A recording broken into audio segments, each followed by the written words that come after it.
আসসালামু আলাইকুম। আজকের এই ভিডিওটা খুবই গুরুত্বপূর্ণ, তবে আমাদের এই কথাবার্তায় খুব বেশি যে কাজে দিবে তা না। তবে যেহেতু আমিও নিজে একজন ছাত্র ছিলাম, এখন হয়তো সেই বয়সটা পার করে আসছি, আমার বাচ্চা এখন ছাত্র। তা আমরা যারা ছাত্ররা আছি, সেই প্রাইমারি স্কুলে যে শিক্ষকরা আমাদেরকে পড়িয়েছেন তাদের প্রতি শ্রদ্ধা জ্ঞাপন করে আজকের ভিডিওটা সবাই শেয়ার করবেন, যদি একদিনের জন্য হলেও স্কুলে গিয়ে থাকেন। একটা ভিডিও ফুটেজ গতকালকে খুবই ভাইরাল ছিল, আজকে আমি জাস্ট একটু আপনাদেরকে দেখাইছি। এখন এই কাজটা যেটা করছে সেটা হচ্ছে আমাদের একজন পুলিশ ভাই, ওনার হাতের লাঠিটা দিয়া এমন ভাবেই পিটাচ্ছিলেন, সামনে যারে পাচ্ছেন তারে মনে হচ্ছিল যে এরা কোনো অপরাধী, এরা কোনো সন্ত্রাসী। এখন কেন আসলে পিটাচ্ছিলেন? আপনারা সকলে জানেন যে প্রাথমিক শিক্ষকদের একটা আন্দোলন চলছে। এখন এখানে হয় কি, যে ধরেন সরকার বনাম কর্মচারী, তাদের মধ্যে ঝামেলাটার মিডলম্যানে এসে দাঁড়া হইতে হয় পুলিশকে। এটাও তাদের ডিউটির প্রয়োজনে, শান্তি শৃঙ্খলা রক্ষার প্রয়োজনে। তবে আপনি প্রয়োজনে আইন ব্যবহার করবেন, আপনি প্রয়োজনে কি বলা হয়েছে, যে কোনো অস্থিতিশীল পরিস্থিতিকে শান্ত করার চেষ্টা করবেন, কিন্তু হাতের লাঠিটা এই পুলিশ কনস্টেবল আপনি যেভাবে ঘুরাইছেন ভাই, আপনার এই পিটা দেখা সারা বাংলাদেশের শিক্ষকরা একটা সিদ্ধান্ত নিচ্ছে, আপনি শুনছেন তো? তা আপনাদের সবার পরিবারের জন্য তো এটা খারাপ হবে। সারা বাংলাদেশের পুলিশদের কোন সন্তানকে প্রাইমারি স্কুলের শিক্ষকরা পড়াবে না। এখন কেন পড়াবে না? এই মাইরের ভিডিও দেখা, বা যারা ওইখানে মাইর খাইছেন, আজকে যা ঘটছে। এখন আসলে ঘটনাটা কি, কেন এইভাবে মাইর, আসুন দেখি।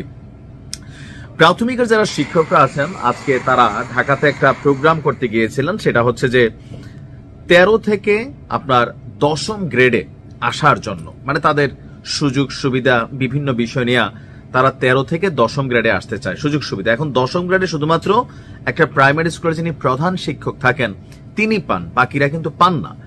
তো বাকিরা যেহেতু পান না, তারা একটা আন্দোলন করতেছে, সেই আন্দোলনে সারা দেশের মানুষ আসছে। এইটা বাস্তবায়ন করবে মন্ত্রণালয়, সরকার, ডক্টর ইউনূসের সরকার এসে অনেক কিছু করে ফেলবে। যারা চিন্তা করছিলাম আমরা, আসলে তিনি কোনো কিছু করতে পারতেছেন না। আবার তিনি করলে কি বেতন কি গ্রামীণ ব্যাংক দিবে? না, রাষ্ট্রের উৎপত্তি থেকে দিতে হবে, মানে রাষ্ট্রের টাকার সোর্স থাকতে হবে, যেখান থেকে একজনের বাড়ালে তো একদিনের না, এটা কোনো বোনাস না, এটা সবসময় দিতে হবে, অর্থাৎ নেগোসিয়েশন ইস্যু আছে। তো দাবি আন্দোলন আদায়ের জন্য আমাদের শিক্ষকরা রাজপথে নামছেন। এখন তারা সেখানে রাস্তাঘাট দখল করছেন, এতে আবার যান চলাচলের ভেজাল আছে। আবার ধরেন এই যে আওয়ামী লীগের একটা প্রোগ্রামকে ঘিরে সারা বাংলাদেশে একটা সরকারের মধ্যে টেনশন আছে, পুলিশের মধ্যে টেনশন আছে, কখন কোথায় যে কি ঘটে। সো এর আগে এরকম বড় ধরনের সমাবেশটাও সরকার ভালোভাবে নিচ্ছে না। স্বরাষ্ট্র মন্ত্রণালয় শক্তভাবে কিন্তু এটাকে ডিল করার জন্য একটা নির্দেশনা দিচ্ছেন। তো নির্দেশনা দিচ্ছেন, ঠিক আছে। এখন যে বললাম না, দাবিকার শিক্ষকদের পূরণ করবে কারা? মন্ত্রণালয়, সরকার। পুলিশের কাজ কি? ওই যে আমি আপনি রাস্তাটা ঘাটে গাড়ি ঘোড়া নিয়ে বের হয়েছে, আমার আপনার প্রতিষ্ঠান আছে, রাষ্ট্রীয় সম্পত্তি আছে, এই আন্দোলনের মাঝখান থেকে যেন কোনো ধরনের অপ্রীতিকর পরিস্থিতি তৈরি না হয়, সেটার জন্য পুলিশের কাজই হচ্ছে আমারে আপনারা টেকনিক্যালি শাসন করা। যদি আমরা কথা না শুনি, তবে শাসনের ভাষাটা একটু লিমিটেশন থাকা দরকার ছিল। কালকে এখানে অনেক পুলিশ কর্মচারীরা দায়িত্বরত ছিলেন, আমি অনেকেরই দেখছি, কিন্তু 2-1 পুলিশ ভাই যেই ভূমিকায় পিটাইছেন, মনে হয়েছে স্কুলের মাস্টারদের সাথে ওনার জন্মগত শত্রুতা আছে, অথবা ওনার মাস্টারদের প্রতি ঘৃণা আছে, নয়তো সৌর্য এরকম পিটায় না। 2 পুলিশ কনস্টেবলের ভিডিও যেটা দেখলাম। বাকি আমরা ডিসি মাসুদ্রে দেখেন, ডিসি এমনি হয় নাই, জ্ঞান বুদ্ধি বিদ্যা ওই লেভেলে আছে দেখে এই লোক ডিসি হয়েছে। কিভাবে শিক্ষকদের সাথে কনভারসেশন করছে। আরেকজন অফিসারকে দেখলাম, তিনিও সম্ভবত ওসি সাহেব, ঢাকার কোন এক থানারই হবেন। ওনার কথোপকথন দেখছেন, কত সুন্দরভাবে শিক্ষকদেরকে হাত জোর করে।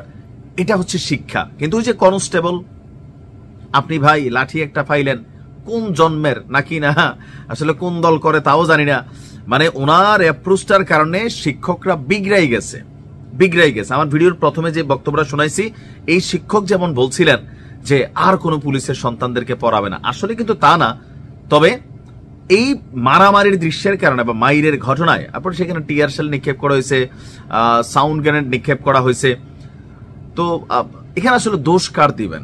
পুলিশেরও বক্তব্য আছে, ভাই শিক্ষক মানুষ, আপনারা তো অন্যদের মতন এরকম ধর্মার চুরপার এরকম আন্দোলন করতে পারেন না, আপনাদের কাছ থেকে জাতি শিখবে কি?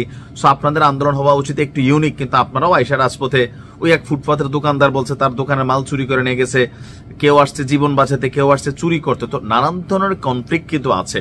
তা আমার মনে হয় আমাদের প্রাইমারি শিক্ষকদের পক্ষে রাষ্ট্রের বহুত টাকা বহুত দিকে এখনো নয়ছয় হয়েছে, আগেও হয়, ভবিষ্যতে হবে। তবে শিক্ষকদের ন্যূনতম বেতনটা যেন ঠিক থাকে, যেটা এই মুহূর্তে বাংলাদেশের সমাজ ব্যবস্থায় চলতে গেলে 20-25 হাজার টাকার নিচে বেতন হইলে একটা পরিবার চলতে পারে না। ওই লেভেলের বেতনটা অন্তত দেওয়া হোক। আমি জানি না এটা কোন গ্রেডে দেওয়া হয়। আমরা শিক্ষকদের পাশে আছি, তবে আপনারাও আগামী দিনে আন্দোলন করার সময় একটু সবকিছু সুন্দরভাবে গোছালু করবেন। আর পুলিশ ভাইদেরও বলি, দেখেন আপনাদের কাজই হচ্ছে নিরাপত্তা মানে মেনটেনেন্স করা, কিন্তু তার মানে এই না যে এমন কোনো কিছু করবেন যেটাতে বাকিদের ডিস্টারবেন্স হয় বা অসম্মানিত হয়। বা আপনি একজনের জন্য সারা বাংলাদেশের এই যে শিক্ষকরা ঘোষণা দিচ্ছে কোনো পুলিশের বাচ্চা পড়াবে না, সবাই কি দোষ করছে? কালকে তো বহুত পুলিশ ভালো ব্যবহারও করছে। তাইলে শাসন করবেন ঠিক আছে, বাট কাকে করছেন, কার সাথে লাঠি তুলছেন, একটু হিসাব করে তুলবেন। ভালো থাকুন।